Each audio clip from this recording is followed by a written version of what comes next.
Hi everyone, this is Kellyanne with Church Windows. We are going to go ahead and get started with today's user group webinar. Don't pay attention to the time showing in the lower right because that's a little behind. According to the office phone and my cell phone, we are at 1 o'clock. So let's go ahead and get started. Let me go ahead and bring up real quick. I want to bring up our website. Today we're going to look at New Year's preparation steps. I want to show you on our website. Today it is only a 20-minute webinar, and I'm going to apologize in advance because I'm probably going to go over that. I talk too much.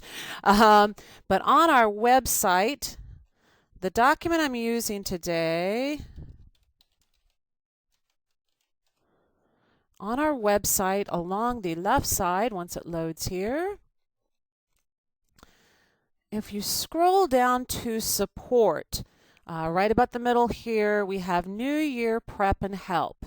After this webinar, you might want to go bookmark this page.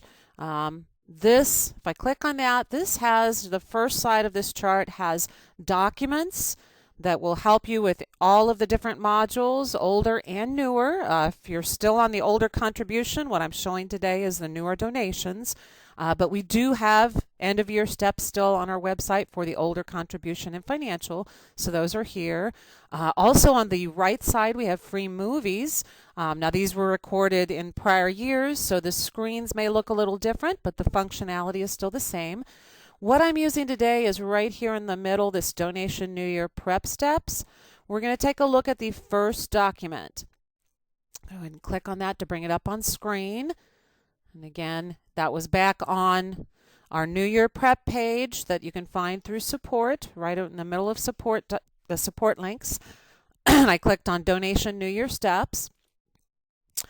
Before we dive into the document, if it's your first time doing a webinar, on your GoToWebinar toolbar, there is a question panel. If you have a question, you can go ahead and open that up and type that in the question panel. Both my usual question answerers, we usually have someone in the room to help answer questions. Ross and Rachel are both out today. Josh sometimes will answer questions for me, but right now it's lunchtime at Computer Helper Church Windows, so half the staff is at lunch and the other half is on the phone. So today I don't have a question answerer just because we really, with Ross and Rachel out and it being lunchtime, we want our techs on the phone to help people that are calling in. So you might want to hold your questions off till the end of the webinar and see if possibly I answer your question as we go through the material. I've got two screens, so I'll keep an eye. I'll try to glance over there, but I'm going to be mostly going through the material, and we'll hold off on answering questions until the end unless I happen to glance over there and see one that pertains to what I'm looking at right now. Out of respect for everyone coming to learn about New Year's prep, try to keep your questions on topic. We'd be happy to answer other questions pertaining to other modules or different topics, but if you have a data specific question, it might be best to call in or email and we can help you with that. All right, let's go ahead and look at this document, Donations Preparing for a New Year. We at Church Windows have no rules or no this is what you have to do for your new year. It's up to your church. Some churches, people keep the same giving numbers from one year to the next. Some churches don't assign giving numbers at all, and that's fine. And donations, you do not have to have giving numbers or envelope numbers. Some churches are pledging churches and some are not. So what you do is really up to your church. If you don't want to assign new numbers, you don't do pledges, you don't need to print labels, then you probably don't need this webinar. There is no opening a new year in donations. If you're familiar with the old contributions, you had to open a new year. There's no opening a new year in donations. Everything is date driven. So let's go ahead and look at some of the things you may or may not want to do. I'm not going to read every word to you, and I'm going to go through this pretty quickly because even though it's only 6 pages, there's a lot of information in these 6 pages. Unfortunately, I can't stop and explain everything on all the screens we'll see today, or we'll be here for over an hour. So some churches like to assign new giver numbers. If you would like to do that, the first thing we recommend before we start into number 1, stop the use of giver numbers. If you're going to change your giver numbers, first make a backup of your data. That way, if you change a whole bunch of numbers, then take a look and you're like, ooh, I wish I hadn't done this. You have that backup, you can restore it and be right back to where you were before you started changing numbers.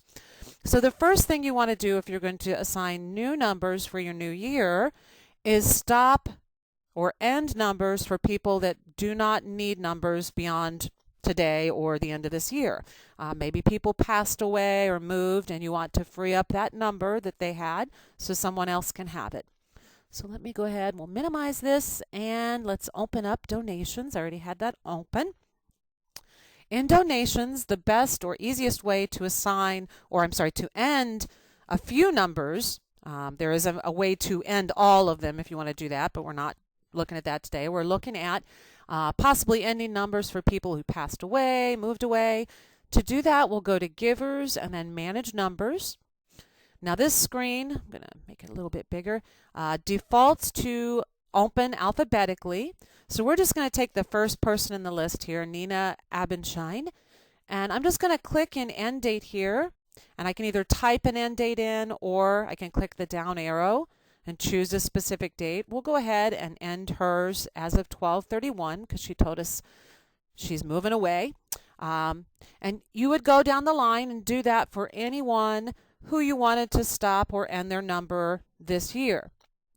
Once you've done that, I'm going to go ahead and turn the page. If I look back at the document here, so we've ended the number for, we're just doing it for one person today, but you'd go through and end it for anyone you want to stop a number for.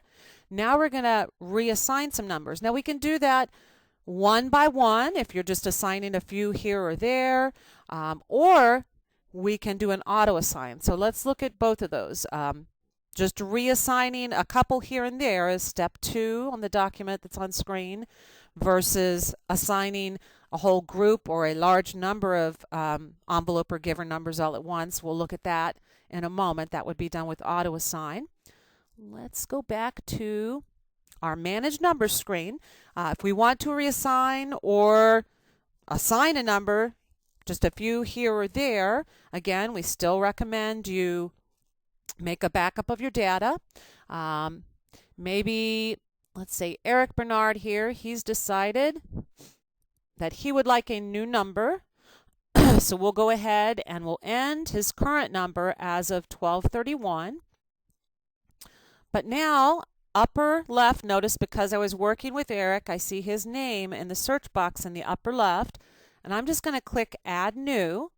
Now we're assuming you know what number you're going to assign to him. I'm just going to type a number, a big number that I know is not in use, but I need to change his start date because we know on 1/1/2016 he still had number 207. So I'm going to click here and make sure I choose January 1st as the start date because I ended 207 on 12/31. And now I can click OK. Now we don't see Eric's new number right away because upper right I'm only looking at current. But if I go ahead and check future, now we see a line just above line 207 where we see Eric Bernard has now been assigned envelope 987654 starting 1/1/2017. All right, now perhaps rather than assigning ending numbers and assigning a few here or there, you want to go through and reassign everyone who has numbers, new numbers as of January 1st. That would be step 3 on the document. Auto assign, assigning multiple giver numbers. And that goes all the way through to page 4. So let's look at how we do that. We're going to go back to donations. To assign a bunch all at once, we'll click on Givers and then Auto Assign. It tells you right away, while you're in this screen, you have exclusive access. Nobody else can go into Auto Assign or Manage Numbers, essentially because you are editing numbers and no one else should be doing that at the same time. Now this screen, I know it usually people panic sometimes when they see this. If you enter this screen by accident, you can just click Cancel in the lower right and it takes you right out of there. Even if I go all the way through to the second screen and I realize I don't like what I did, you can still cancel. So nothing is going to be final until I go through this first screen where I'm choosing the givers or who I want to auto assign numbers to. And then once I'm done here, I'll go to my second screen that we can see behind this and assign. But nothing is final until I click in the lower right the save and close. You can always cancel or back out of this auto assign if you decide you don't want to do this. At the top though, notice it has start date. It defaults to next year. So you can choose the start date for your new numbers. You can say OK. Now it does see that I already assigned somebody a new number starting on 1/1/2017. It is going to delete that and it will assign any new number I choose to him. So you want to do either manage numbers, assign a few here or there, or auto assign, you can do a bunch at once. So here I'm just going to show you the simplest, most common auto assign people call in with. They want to just auto assign to people who already have numbers alphabetically. So at the top I'm going to uncheck include those without numbers because I just want to assign to people with numbers. I'm going to choose sort by number. Now if I don't do that, notice at the top we see Nina Abenshine, and that was the woman I ended her number as of 12/31. The reason I'm still seeing her is down here I have checked include number givers whose number ended on 12/31. If I don't want to see people who I've ended numbers for, I've ended it, I don't want to reassign them a new one, just uncheck that. Now Nina's gone. Okay, now if I want to see this list sorted by number, I can check sort by number. And here we can see these are all our people who currently have an envelope number. I want to select all of them, so I'll click select all, and then I'll move everyone over to the right. Now I did see somebody just say I don't assign numbers. It seems this webinar is not for me. We're also going to look at entering your pledges and doing labels with numbers on them. If you want to look at the document on our website, that will show you what I'm going to cover. But if the webinar is not for you, you can just close out of here with the X on the GoToWebinar toolbar. It's no problem. So now I've selected my givers and I want to move on to the next screen where I can actually assign new numbers to them. So I'm going to click OK in the lower right. Notice nothing's final yet until lower right I click save and close. I want all these people to be in alphabetical order. So I'm going to click on the giver name column header. And if I scroll to the top, I can see it's starting with my A's, so I have my list alphabetic. Now that it's alphabetic, lower left, I'm going to click Select All. And we can see the first column shows their current number. The second column shows that they're going to have that same number until I auto-assign a new one. Upper left, I see it's going to start with number 1. If you do different ranges of numbers, you can change the start number here. I'm going to go ahead and start with 1. And then I'm going to click on Assign Selected.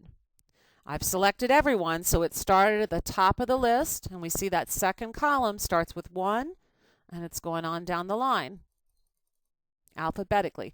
So I'm happy with that. I'm going to go ahead and click Save and Close. And now if I were to go to Manage Numbers and show both future and current, we see people now starting.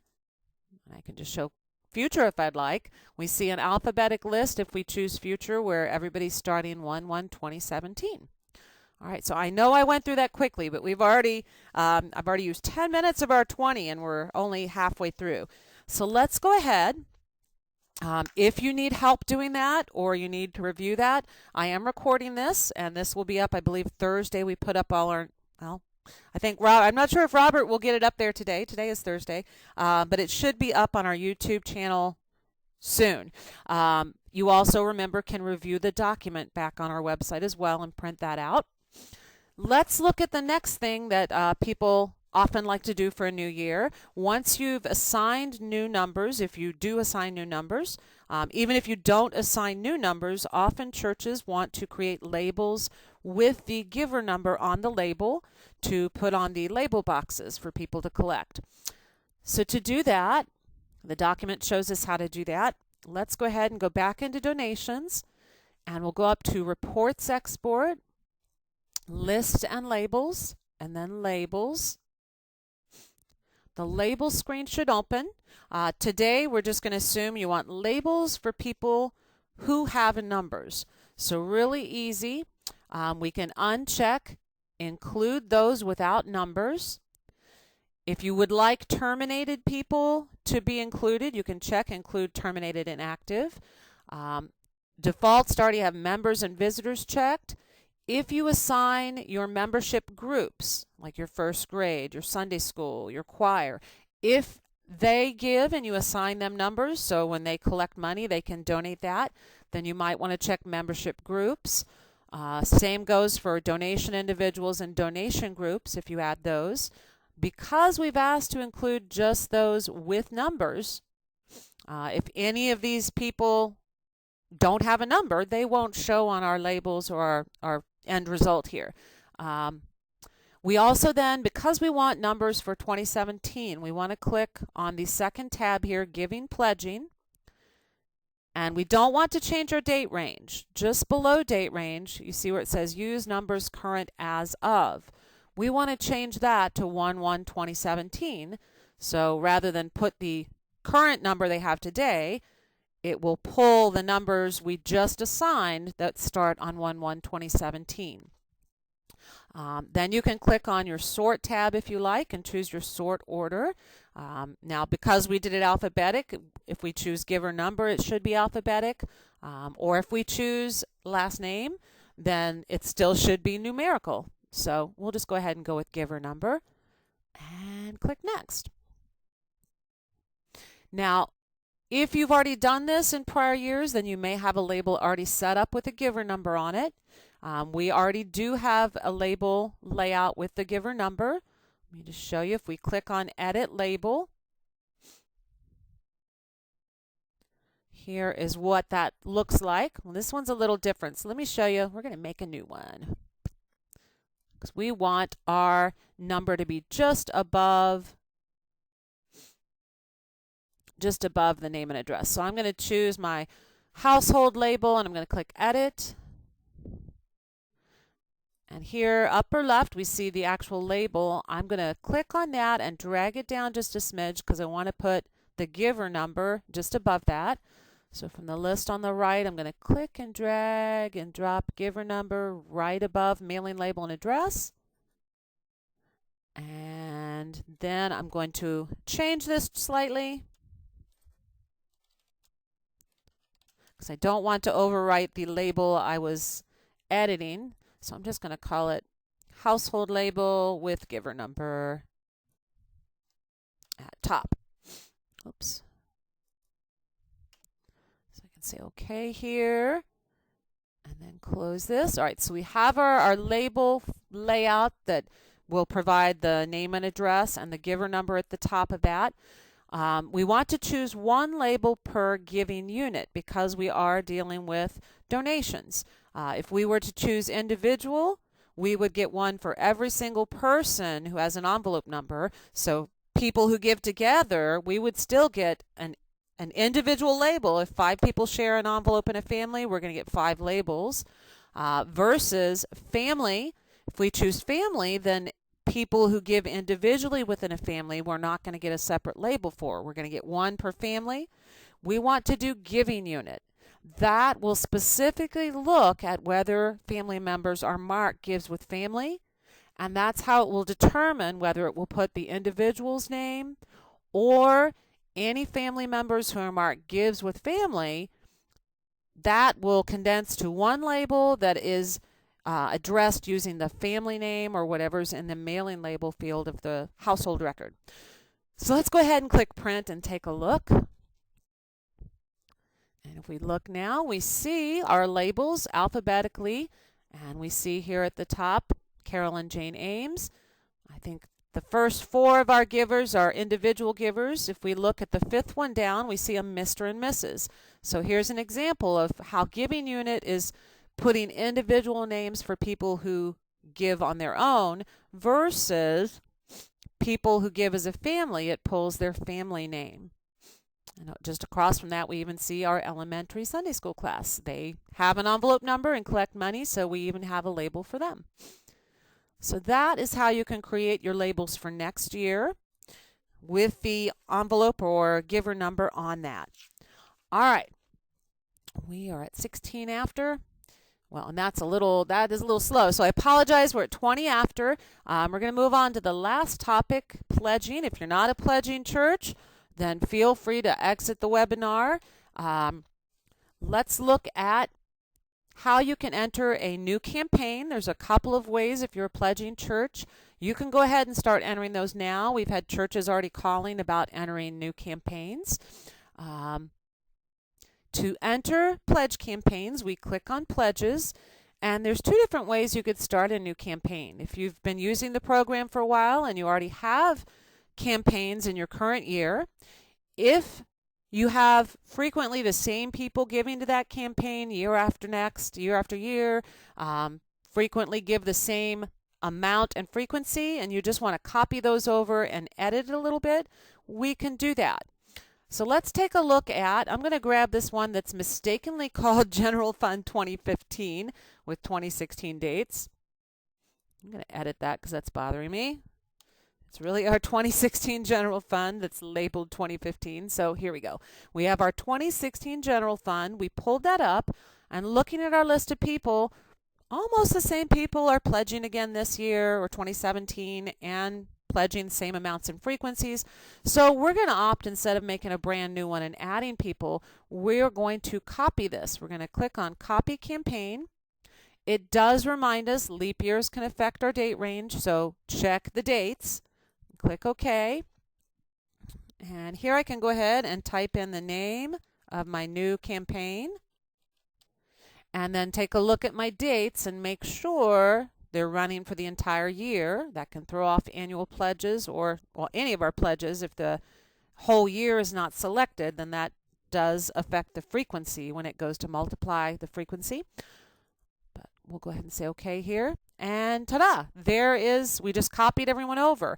If I need to change something, maybe she said she can only give $50 weekly, I just go in and edit what I need accordingly. But if we look, we still see there's our 2016 General Fund. And with just that click, we copied all those people over and created a new 2017 campaign with all those people. We can edit. We can, maybe Ms. Carolyn said she's not going to pledge this year. So I can delete her. And this is just telling me that pretty much anything she's donated for 2017 to the pledge, it will not be linked to the pledge, but it's brand new, so she hasn't given anything. So we can just remove her. Now maybe you want to, instead of copying, you want to make a brand new pledge campaign. To do that, we click the plus sign and type in the name of our new campaign and say OK. Then we would want to choose the giving account used for that campaign. Make sure our date range is 2017 or the date range we would like, because it's going to default to this year. We can put in a default amount and frequency and then click Add Givers, and now we can start adding our givers to our brand new campaign. So two different ways you could start your campaign, either copying it over or a brand new one. Once we've started that campaign, let me add one person to this. We'll add, excuse me, we'll add Carolyn Jane Ames. She's going to pledge $50 monthly to the Save the Animals campaign. So we'll add her. And she's already prepaid 100 of that to us right now today. So how do we get that prepaid in? If you look, the very last topic is entering our prepaids. First thing we have to do is set up the actual campaign and add that person to the pledge campaign. But now we can go to Enter Donations. We can enter today's date because that is when she gave it to us. We can choose the actual person, enter their amount, and we'll say she gave us cash. And now when we go down to Account, we want to scroll all the way probably to the bottom, and we want to find the Save the Animals account that we used for that pledge campaign, but where it shows the 2017 date range. Because we're using this 2016 date for the actual donation, but then we're choosing the giving account where we see the pledge range of 2017, this is how the system knows this is a 2017 prepayment. So we can add that to the batch. And let's go ahead and hit post and transfer. It's telling us it's not a Sunday, so we know that. We want to continue. We're not going to print, but I do want to show you on the transfer window. This is going, because it sees the date is 2016, but I've applied it to my pledge campaign of 2017. It sees that this is a prepaid, and it's taking the money to my asset, but then instead of an income account, it's crediting my prepaid pledges account in accounting. And the reason for that is because on my link screen, oops, I don't have a credit account. Even if I have a credit account here, we'll just choose a random one here. Because I have this prepaid credit account filled in, the fourth column, that is why it's sending that money to the prepaid pledges liability account. Because I have that prepaid credit filled in, and it sees that I entered this in 2016 to the actual 2017 pledge campaign. So that's an optional thing you can do to have that money go to a liability account in accounting if you like. And then in 2017 or whenever you're ready, you could move that money out of the liability account and over into the actual income account.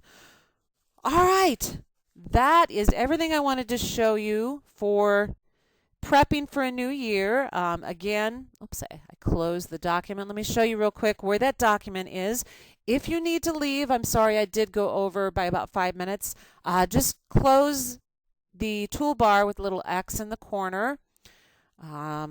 If you have questions, go ahead and you can start typing those in the question panel, and I'll try to answer those in the order received as quickly as I can. If you need that document, though, again, it's on our website. If you look along the left under support, right about the middle here is New Year Prep and Help. That opens the New Year Prep and Help page, where if you scroll down to donations, I was using the donations New Year steps. Excuse me. There are some other documents here. How if you need to export your envelope list for an envelope company, there's directions for that as well. Envelope labels, if you're using version 17, 14.4 or later versus earlier versions, it was done a little differently. Plus documents for all the other modules, old and new. And then on the right side, there are movies, free movies also that cover the steps as well. All right. Don't see any questions coming in while I kept talking.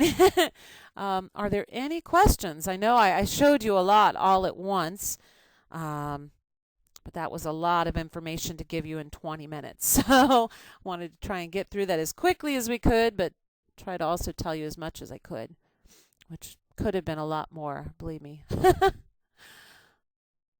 right, any questions? If you're in the middle of typing one, go ahead and hit enter and then type the rest of it so I don't close the room before you finish typing.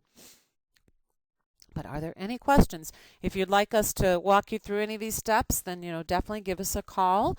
Or you can email support@churchwindows.com if you prefer to email and get an answer via email.